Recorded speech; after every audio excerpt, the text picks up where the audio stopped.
Hello, আসসালামু আলাইকুম। শখের খামার ফরিদপুর ইউটিউব চ্যানেল এবং ফেসবুক পেজ থেকে ছোট্ট একটা শর্ট ভিডিও নিয়ে চলে আসলাম।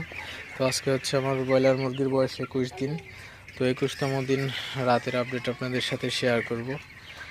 তো ভিডিওটিকে স্কিপ না করে অবশ্যই শেষ পর্যন্ত দেখবেন এবং শখের খামার ফরিদপুর ইউটিউব চ্যানেলটি সাবস্ক্রাইব করবেন।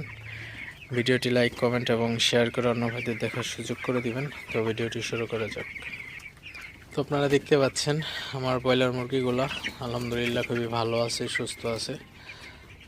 তো এখন হচ্ছে সন্ধ্যা 7টা বাজে। তো সন্ধ্যার আগেই ব্রয়লার মুরগিকে আমি পানি এবং ফিড দিয়ে দিছি।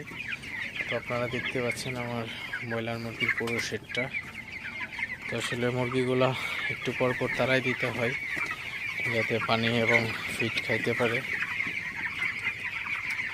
তো মুরগিগুলো যদি একটু পাতলা থাকে সেক্ষেত্রে কিন্তু মুরগির গরমটা কম লাগে এবং মুরগি কিন্তু সুস্থ থাকে।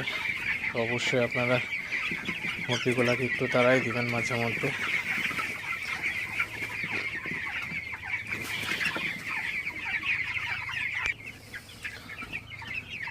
তো আজকে 21 দিন বয়স হয়েছে অলরেডি। তো এখনও আমি গ্রোথ প্রমোটার দিইনি। তো বাচ্চাগুলো সুস্থ আছে। তো মুরগি সুস্থ থাকলে আসলে তেমন একটা ওষুধের প্রয়োজন হয় না। তো আমি এখনও পর্যন্ত গ্রোথ প্রমোটার ব্যবহার করি নাই আসলে, কারণ মুরগিগুলো যদি আপনার প্রচণ্ড গরমের মধ্যে আসলে ব্রয়লার মুরগির যত্নটা একটু বেশি নিতে হয়। আপনারা যারা ব্রয়লার খামারি আছেন অবশ্যই আপনারা সবসময় চেষ্টা করবেন মুরগিগুলো যাতে সুস্থ থাকে, ভালো থাকে। তো সে লক্ষ্যে অবশ্যই আপনারা মুরগির পরিচর্যা করবেন।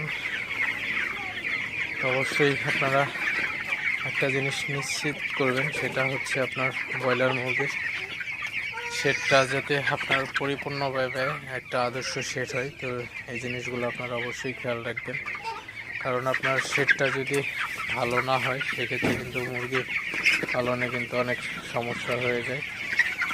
আপনার ব্রয়লার মুরগির শেডটা যদি ভালো থাকে, লিটার ব্যবস্থা যদি ভালো থাকে, সেক্ষেত্রে কিন্তু মুরগি উৎপাদন করতে কিন্তু অনেক সহজ হয় এবং ভালো হয়।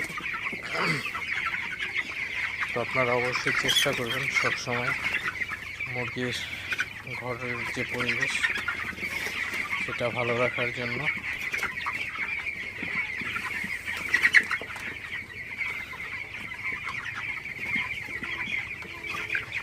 তো আমার ঘরের লিটারটা কিন্তু আমি একদম নতুন লিটার দিয়ে দিছি।